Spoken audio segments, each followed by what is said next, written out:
In a picturesque neighborhood nestled in the suburbs, a seemingly perfect family arrived at the local playground on a sunny afternoon.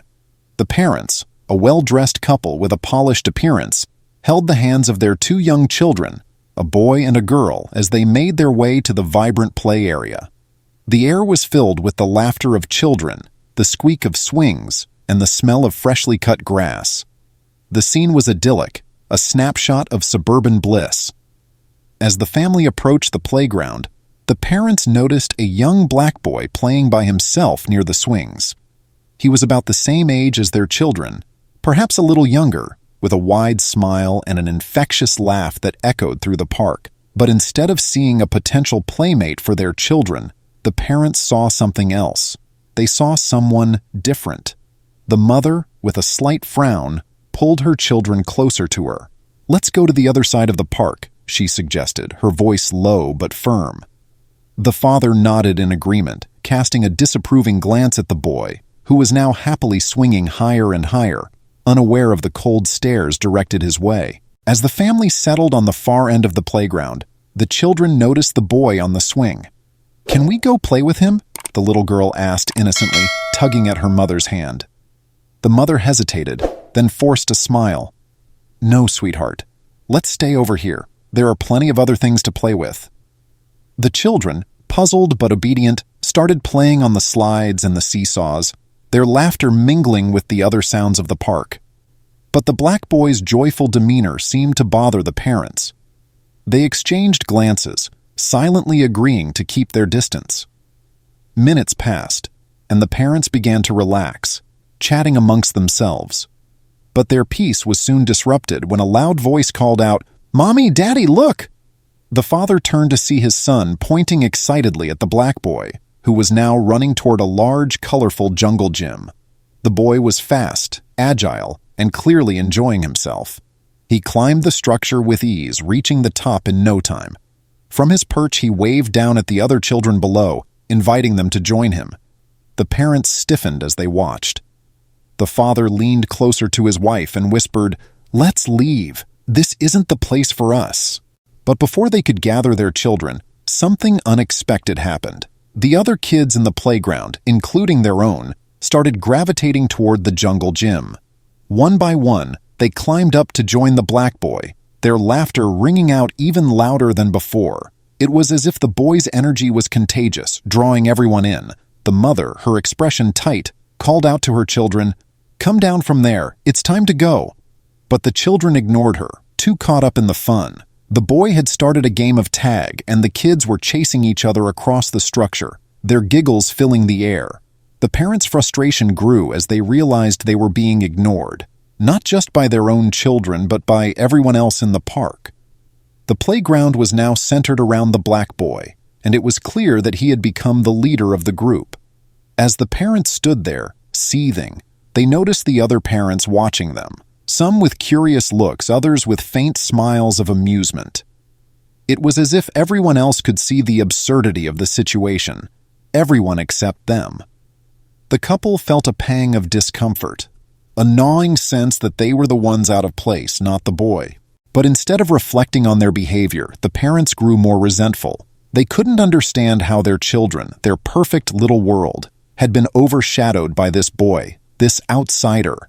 The mother, her voice laced with barely concealed anger, yelled once more, "We are leaving, now!" This time, the children reluctantly climbed down, their faces flushed with excitement. They whined and complained as their parents hurriedly gathered their belongings and ushered them toward the car. The black boy watched them go, his smile fading slightly as he noticed the tension in the family. As they walked away, the father glanced back one last time. The boy had already returned to playing, surrounded by a group of friends who followed his lead with admiration and joy. It was a scene that should have been heartwarming, but instead, it left a bitter taste in the father's mouth. Without a word, the family got into their car and drove off, leaving the playground behind.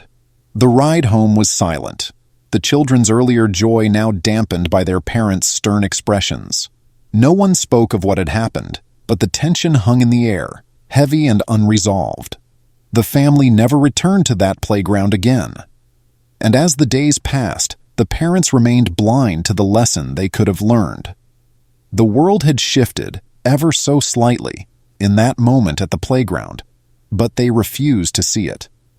Instead, they clung to their prejudices, unable to accept that the world was bigger than their narrow view, that it was full of people who didn't fit into their tidy little boxes. In the end, they were left with nothing but their own isolation, while the black boy, with his bright smile and infectious laugh, continued to light up the playground, a beacon of joy and acceptance in a world that was slowly leaving their outdated attitudes behind.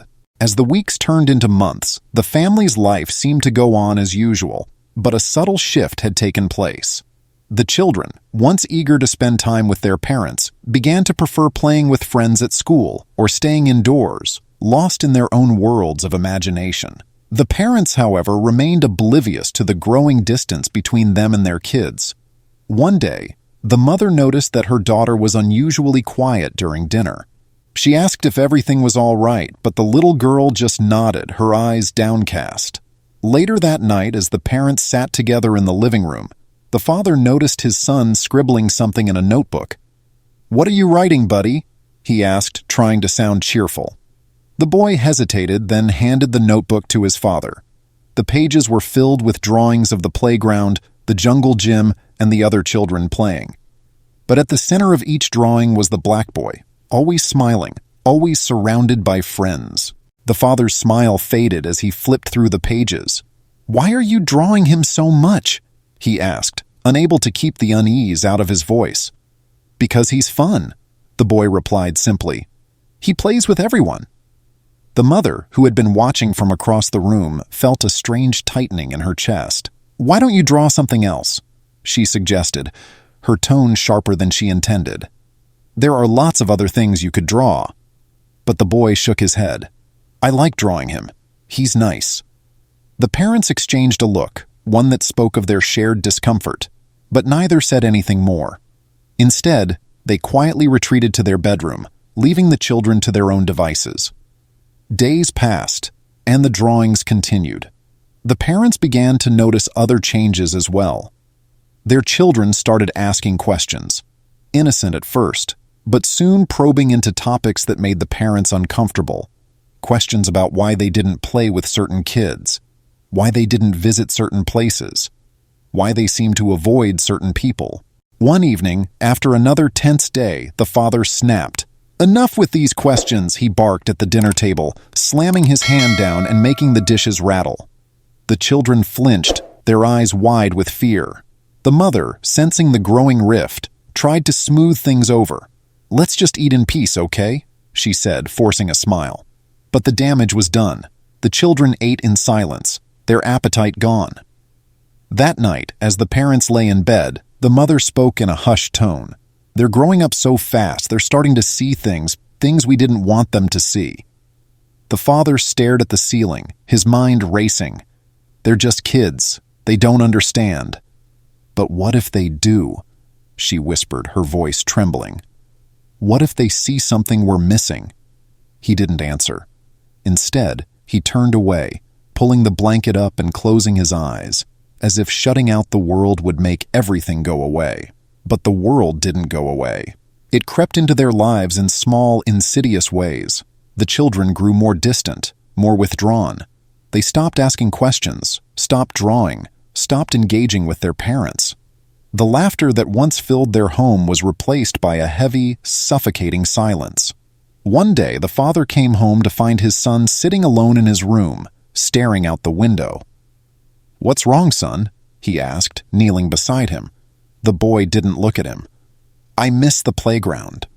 The father felt sad. He thought avoiding the playground would make things better. It made things worse. He realized that he had tried to protect his family from the world and had only made things worse.